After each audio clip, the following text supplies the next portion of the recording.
Hey, it's Rivet Liquor in a day again. Third video for today, 30th of June, 2011. This has been brought up so many times on Dread to Be Different, on the Hair Extensions Forum, and ye olde back in the day, Heavenly Hair. This is about smooth dreads. Now, when you think of smooth dreads, you think of people like I Puke Glamour, probably Alpha Bitch and Dare to Wear, the Hungarian girls, and Anemi Cold. I think that's how her name is pronounced. She's the Croatian chick that makes super smooth dreads. Now, Anemi Cold did mention that, I'm pretty sure it was her that mentioned that she does use a kettle to seal her dreads. I'm pretty sure Alpha Bitch and Dare to Wear, the Hungarian girls, use steamers with the cloth attachment. And let me just get that. And I Puke Glamour, as far as I know, steamer. But I want to show you two dreads I've just made. Now I steamed these both. Now I think they look alright. The one on the left, I used my attachment and I actually tucked all the stray hairs in. See, it's kind of smooth. It did get a bit unsealed, but I ran out of juice in the steamer to redo it. But it doesn't really have that many bits on it that do need smoothing down. I mean, that's what a dread looks like. It's going to have a bit of fuzz. I mean, it looks smooth on the camera, but I can pick up all these little stray hairs. Now, the one here, I didn't get to seal it entirely properly, but I will do it in a moment. This one is just to... I used the actual jet of the steamer, so instead of using the cloth, whoops, I used the jet attachment and goes, psh. Anyway, that messed up all the hairs, so I thought, hey, this is what a boiled dread would look like. So anyway, what we're going to do, I'm going to leave this one as it is, as a reference point, and I'm going to actually smooth this one down. Now, the way I've read about it, I saw a tutorial back in the day where someone boiled their dreads and then used a hair straightener, a flat iron, to actually do it. But instead of using a cloth, I'm just waiting for this to heat up. So once that goes, my nose is running again for some reason. All the time I get runny nose. And I do apologize for all that shit on my floor. I have not cleaned in a long time. So anyway, I've got a cup of water here. It's my Stewie mug. I love my Stewie mug. What the deuce are you staring at?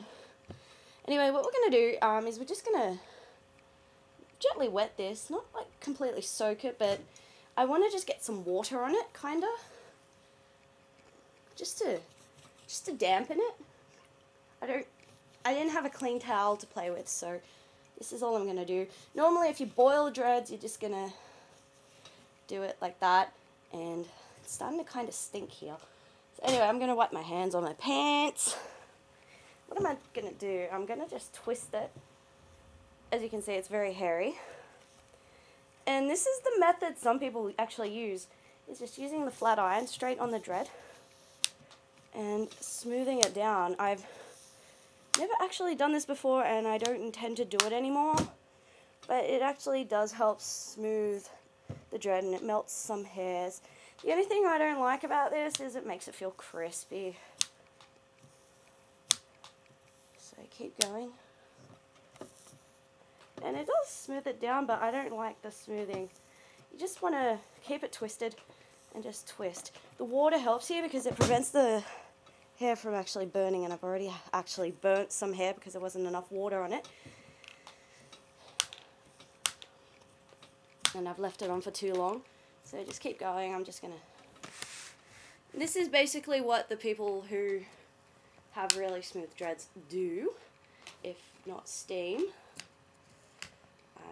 Particularly, I don't like the feel of it at all. It's already crunched up. That's why you've got to be like super careful. You're not going to melt the hair. And I don't think this hair straightener even gets that hot, to be honest with you. But as you can see, it's like, it looks really smooth. Like stupidly smooth, but it feels like crap. So I wouldn't recommend doing this unless you know what you're doing. It takes a lot of practice, a lot of patience. But yeah, I've just basically got a crunchy dread there.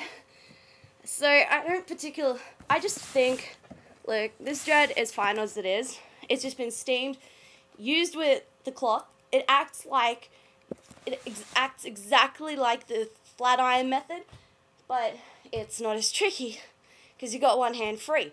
You don't have to put the towel on it. The towel's already on the steam device. But let's compare these dreads. You know what? I have to completely tell people that fuzz is not a problem. It's really not. It's normal.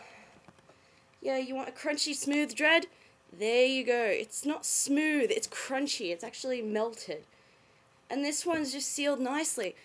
And it's got a nice loop in it, and it's not even fuzzy. The trick is, if you're going to make smooth dreads, you need to actually smooth them down whilst you're twisting. Otherwise, nothing will happen. You'll get a fuzzy dread. You'll complain to us, oh, what am I doing wrong? It's like, it's one of two things. You're not twisting it nicely enough, or two, you're using the wrong sealing method for that. Of course, if you use the flat iron wet towel method, you're going to get much smoother dreads than that. But if you're going to use the steamer, I guess, you can trim the stray bits off, but I don't see why. It's smooth. I couldn't care less. If it's in my head and I cut all the stuff off, I'm going to be scratching like crazy. Newbies, please, don't fret if your dreads aren't smooth. That's all I would like to say for today.